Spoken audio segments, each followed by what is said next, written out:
Les tests des femmes, c'est un sujet très spécifique en séduction et il a été déjà beaucoup traité. Mais dans cette vidéo, je vais vous donner mon point de vue sur les shit tests des femmes.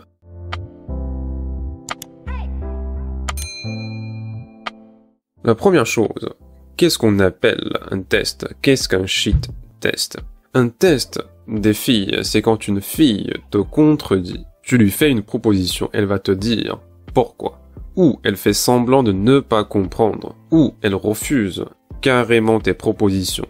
Et donc, le shit test, c'est toute forme de non-conformité.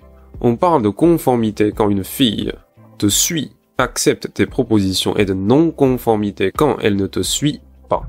Maintenant, comment est-ce qu'on peut passer les shit tests? Pour moi, il y a deux façons de voir les choses. La première, c'est de voir que tout ce qu'elle fait, tout ce qu'elle dit, c'est un test. Tout est test.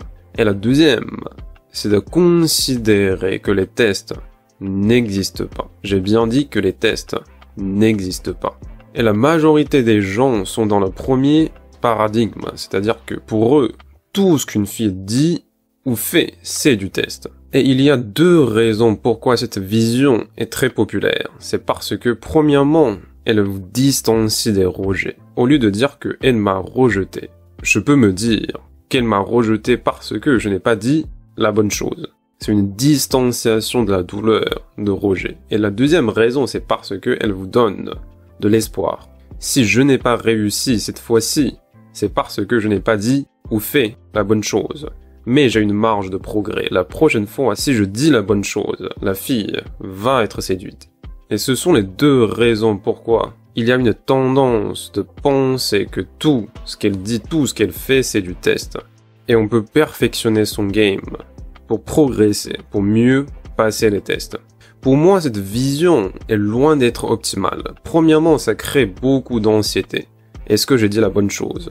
Qu'est-ce que je dois faire? À chaque étape, tu vas te poser cette question. Et le deuxième inconvénient, c'est d'être trop robotique, en suivant des scripts ou en utilisant des réponses toutes faites. Même si je concède le fait que, quelquefois, il y a effectivement des choses à dire et à ne pas dire, et des choses à faire ou de ne pas faire. Mais de façon générale, cette vision de considérer que tout ce qu'une fille dit et fait, c'est du test, va vous desservir à long terme. Je vais reprendre mes fameux exemples que j'utilise souvent. Qui passe le test de qui? C'est toujours l'élève qui passe le test des professeurs et le candidat qui passe le test des employeurs et jamais l'inverse. Pourquoi? Parce que les élèves et les candidats sont dans le besoin. L'élève a le besoin d'avoir une bonne note, d'avoir de la validation, et le candidat a besoin d'avoir un emploi. Ils sont tous les deux dans une position de manque. Et il se passe exactement la même chose quand on parle de test des femmes. Dire que tout est test équivaut à se positionner comme élève et candidat. Cette vision est fondamentalement une vision de manque et d'insuffisance. Et c'est pas une bonne manière de séduire les filles au fond. Au contraire, je vais vous proposer une deuxième vision pour comprendre les tests des femmes, pour passer leurs tests. C'est de considérer que les tests n'existent pas. Rien de ce qu'elle dit ou fait, c'est du test. Rien. On ne va pas volontairement se positionner comme élève ou candidat. C'est-à-dire, on va pas concocter une réponse à chaque phrase en fonction de ce qu'elle dit. Et par ailleurs, c'est une solution très court-termiste. Imaginez que vous rencontrez une nouvelle situation. Imaginez que vous rencontrez de nouvelles objections de phrases des filles. Vous n'aurez pas de solution si vous pensez qu'il y a une phrase optimale à dire à chaque test. Et donc, ce qu'on va faire, c'est qu'au contraire, on va sortir de cette vision de manque. Je vais vous donner deux principes.